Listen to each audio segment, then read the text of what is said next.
Hey guys, welcome back to the Pulling Curls podcast. Today on episode 83. This episode has been years in the making. Okay, I don't know if it's been years, but we're talking about my kitchen redesign. Let's untangle it.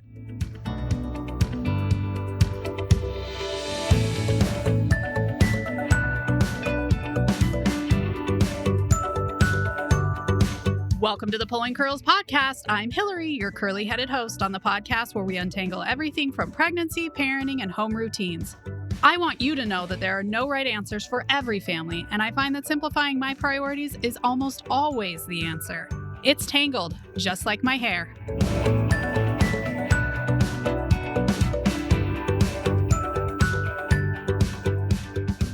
Okay, friends, before we get started, I would love it if you would leave a review. It really helps my podcast get seen. I think to you, you're like, what could a review even mean? Right? But Pulling Curls gets lots of listens and hardly any reviews. So I understand that you love me, but could you show it with a review? Thanks. Okay, guys, I live in the realm of bloggers, right? That's what I spend most of my time doing. I'm in giant blogger groups. I'm in a giant blogger group that has a ton of food bloggers, which huzzah to food bloggers. Like, that is not my realm. I have like 4 recipes on my site and it was a struggle just to do those. But I cook, just don't want to photograph it. So I was thinking that I wanted to update our kitchen. Our kitchen had 4 mica countertops. It has your basic maple, like builder grade cabinets. We had slowly updated the faucet and things like that. But we knew that we wanted to upgrade it to hopefully sell better because this is not our forever home. Our plan is probably to stay here through our youngest graduating high school. Although if we stay in virtual school much longer, I don't care if she loves her friends. It don't matter because we never see them. Anyway, story for another day. We just wanted to update the kitchen. So we knew the countertops was on it because almond Formica countertops, not a real sales point, guys. So countertops was on our thing, and I was looking at the kitchen and I was talking to these other people that had updated their kitchens, and they were all like, white cabinets are amazing. It will help your house sell better. And I was like, oh, that would be so pretty. Now, mind you, we live in Phoenix, so our house has kind of a southwestern flair. We have some arched doorways. It's tile. It would remain tile. I think that helps keep it a little cooler in the summer. But then our kitchen is tied into our living room, tied into quite a large area of space. So we'd have to retile kind of like all of that. Are you sensing the pain here? We did carpet last year and it was really painful. So I'm pretty sure the tile would be even worse. I digress. I was just looking at it and I was like, well, obviously we need to update our cabinets to white cabinets. And then I started to think about it and I was thinking, our kids are not white cabinet people. We're clumsy. We bonk into stuff a lot. I'm not worried that my kids are going to draw on it because we're old at this point. At the recording of this episode, my youngest is 11. My oldest is 21 this summer. So we're not young. We're just kind of clumsy, myself included. I'm just saying I am not a white cabinet person either. Also, I'm white, but I'm not white isn't my signature color. I don't know. I would much rather have navy cabinets, but that really doesn't fit into this whole southwestern flair. And my husband would definitely raise an eyebrow. So we were looking at this and we were thinking, okay, so we're going to put in new cabinets because that's obviously what you do. Everyone puts in new cabinets. And I was like, are we going to knock out walls? And I was like, of course we are. And then I was just like, oh my gosh, this is going to be so much work for not only whoever we hire, plus all the money. And in reality, I think our kitchen would have a very similar footprint because I'm not, it's not a forever home. I don't want to invest $4 billion into this. So slowly, I think we came to the realization that our kitchen redesign would just make it a little bit more functional, a little bit nicer looking. Long gone would be the Formica countertops, kissing them goodbye. But it was just time for an update that wasn't going to cost $1 billion and wasn't going to put me out of my house and kitchen for quite a while. So these are the things I thought about. Let me just put in a little gripe for ripping out an entire kitchen that's still fairly functional. That's a lot of product that goes into a landfill or whatever when it's still pretty functional. So another thing we might do is resurface the cabinets, but that is going to be an episode or a thing for another day. It's not happening anytime soon. But today I wanted to tell you what we did do in our kitchen.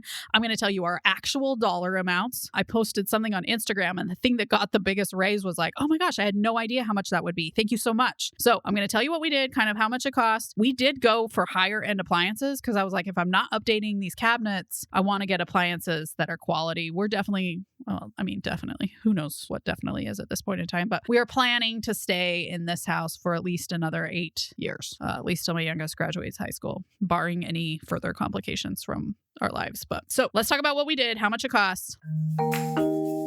Do you ever just feel like it's unfair that some people can have company over at a moment's notice? Their house is just super easy to clean up and they can relax on the couch with Netflix while you feel like you always have things to do around your house. That can totally be you. The Organized Home is all new in 2021. We're talking about decluttering, zones, organization systems that actually work. We've got assignments and challenges. I hope you'll join us. You can use coupon code UNTANGLED. Look for the Organized Home link in the show notes. And before we get started into all that excitement, let me remind you that the Organized Home is brand new and we have a kitchen section coming up soon. We filmed areas of my kitchen that totally work for us. There's some video of the actual kitchen redesign, like what it looks like now, all that kind of stuff. We're talking about zones, how you can declutter your kitchen, all that kind of stuff. It's coming up in the Organized Home. So take a peek at it. You can join for just a month or two and then pop out. That's how I kind of like to do courses, especially like this. And if you did that, it's only $15 a month. So it's really cheap. Also, you can save 15% with coupon code UNTANGLED. So that makes it even less than $15. That makes it more in like the $12 range for just a month. So you can pop in, do it, join the Facebook group for a month and then pop back out. I don't care. You do you. Anyway, it's coming in. All right. What did we do? We put in, first thing we did is we did new drawer inserts. So that means we had drawers and the guides were just not working as well as they used to. Some of them were difficult to put in. Some of them, the guides had fallen down. So we had to like put them back up. And also the drawer itself was kind of falling apart. Some of them, the bottoms were falling out, things like that. So we had new drawers made. We also made some pullouts for some of the larger cabinets we had. I think we only ended up doing 2 pullouts, but man, that's like night and day functionality. I absolutely love those pullouts. So those were about $65 each. And in total for our kitchen, that was about $800 installed. So really liked those. We could have had inserts made, like if we wanted something for our silverware or something like that, but we chose not to do that because we want to leave it kind of as functional as possible. We can switch out utensil organizers or things like that at our whim. We did get a new dishwasher. We went with a Bosch because all of the food bloggers that I know totally recommend the Bosch. I absolutely love it. It was about $800, I think. So just in case you're wondering how much a higher end dishwasher is, there you go. We did buy our appliances at kind of a local appliance store, was trying to shop local during the whole pandemic. And I will say that during the pandemic, getting appliances was a big fat pain. So you'll see that as we come to the appliance sections. Okay, then we got new countertops. Again, almond Formica countertops that stained when raspberries looked at them or enchilada sauce or really anything. Not a fan. Also, the corners of the Formica was kind of peeling off. So sometimes when you would walk by, your pocket would catch on it and rip off some of it. So then I just used some masking tape to like cover the corners. Guys, we're so classy here. Anyway, new counters was about $2,800. Now we went with a cheaper end fabricator. A friend of ours recommended him. I don't know that I loved him. Part of me wishes we had gone with like more of a mid-grade fabricator, but it was fine. And then we found our slab. There's apparently Arizona is like the birthplace of stone countertops. So there's a lot of discount countertop areas around here. I'll see people who put in their countertops in Utah and they got it from this company. So this company has a place where they're like all their extra countertops go. And we got ours there. We went with kind of a grayish with some specks so that it wouldn't look as bad. I will say I was thinking that things would look better than the Formica. This doesn't stain, so that's it. And it's not peeling up, but you can still notice crumbs and you can notice like water stains and stuff like that. That's just the way it's going to be. We went with quartz. Honestly, our kitchen, if it had been any like less crazy, granite would have been a great option. I wouldn't have shied away from granite because I like the idea that it can handle the heat and I wouldn't have to put a pad under anything. But we went with quartz just because we needed kind of a lighter countertop. Our floors are gray. Our cabinets are that yellowy maple. So we have a lot of different colors that we're dealing with. So I just wanted something a little bit lighter and more neutrally than crazy granite countertops. And again, if you go into the Organized Home, you can see it all. Okay, we then got a new microwave, which took nigh unto forever during the pandemic. We went with a microwave that had convection cooking along with microwave cooking. Do I find the convection cooking to be amazing? It is nice to have it.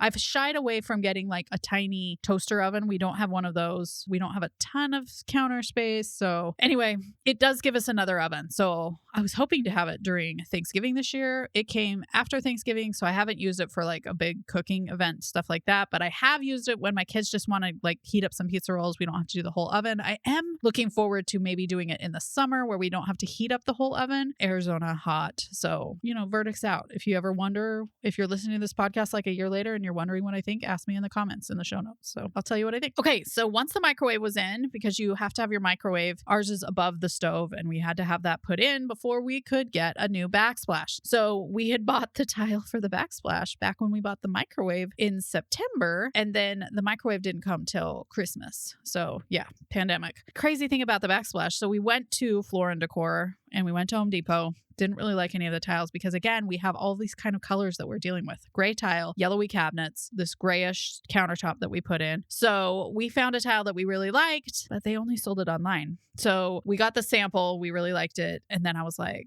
well, shipping can't be that much. I think Amazon has ruined us all for shipping. So I go in to plug it in, and the tile was about $28 per box of tile. So I needed like 4, maybe 6. I think we ended up buying 6 because I didn't want to not have enough. So I was like 28 a box, shipping maybe 10 a box. Shipping was 15 to 20 a box to ship. But when you go to the Floor & Decor website, when you plug in that you want 6 boxes of tile, shipping was like some insane number. I want to say like $400 for shipping. But if you split it into boxes of just 2, it was only $25 to ship the 2 boxes. So anyway, you can do the math in your head, but they didn't do the math for you. Yeah, so that's just something to check out. When I tried just 2 boxes of tiles, it was actually cheaper to ship it that way. And they actually have a giant truck come and drop it off at your house. They were like, can we cut into your cul-de-sac? And I was like, it's 2 boxes of tile. Like, I don't really need your semi-truck in my cul-de-sac, but I wish you the very best. Anyway, it turned out fine, but something to look at.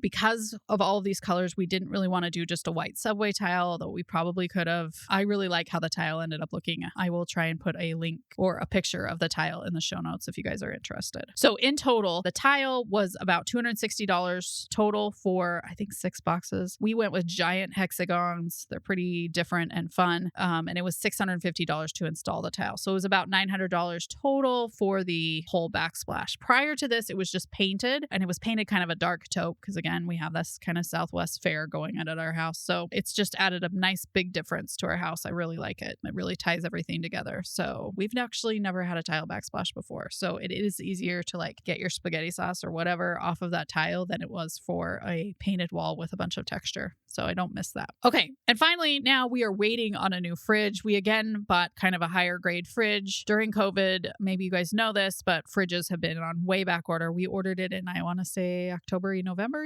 and they're hoping maybe March. So we ordered a KitchenAid. So we're just waiting on that, but we can live with the fridge that we have. And I'm grateful that our fridge is still going. It's starting to make some funky sounds though. And our fridge is, I think it's about the same age as our youngest. So about 11 years old. One of the weird things in Arizona is that when it gets super hot in the summer, the tap water also gets very hot. And that's really gross. So we have to have like a separate water thing. So I really want to have water in the door. That's one of the main reasons that we're getting a new fridge, is so that we can have cooled water through the fridge. And also the water sometimes tastes a little weird, especially during the summer. I am a full-on tap girl. I'll drink tap water all day long, but if it's warm and it gets kind of a summery taste to it, I just can't deal with it. So we wanted water in the door, which I would normally not want, but we have to have water somewhere. So might as well be through the fridge. Plus we can get ice there. Anyway, so if you total all of this up, we're about $9,000, and about half of that is the fridge, because the fridge is about $4,000. It's not quite that much, but it's a fair amount. I think I rounded that up. But if you look at the other things, it's about $800 for the drawer inserts, which was a lot. We definitely could have cherry picked which drawers we did, but we decided to just do them all so that they would all be the same high quality. You could definitely go with a lower end dishwasher. I'm sure that we paid in part for the name Bosch, because Bosch. The counters, I feel like we went low. I think we probably could have spent up to $5,000 on counters alone. So that's something to consider. I do know that there's lots of counter options. So check those out. We had looked into resin. We had looked into concrete. Having new countertops was great. It definitely changed the looks of our kitchen. I love that they're not falling apart or staining easily, but it's still just a countertop. You still have to keep it clean and all that kind of jazz. Tile backsplash. If you went with tile that was in the store, that probably would have been about $200 less, which would have put us around $700 for tile. So you definitely could do this for more in the $3,000 range for the things that we've gotten done so far without the fridge. So mostly why I'm doing this episode is that I really just wanted you guys to understand that you don't have to just rip out the kitchen. I feel like that's where a lot of people feel like, oh, I just need the white countertops so that it sells better. We're really happy with how things looked out. I do think we'll probably refinish the cabinets or do something with them before we sell the house. But in the meantime, our kitchen is much more usable. Thanks to the Backsplash, it looks a lot more tied together and polished. I really like how it looks. So do you. Don't feel like you have to do whatever the popular trend is right now. Don't feel like you have to throw away what you have. If you feel like it's pretty much working, and I felt like our layout was pretty much working for what we had,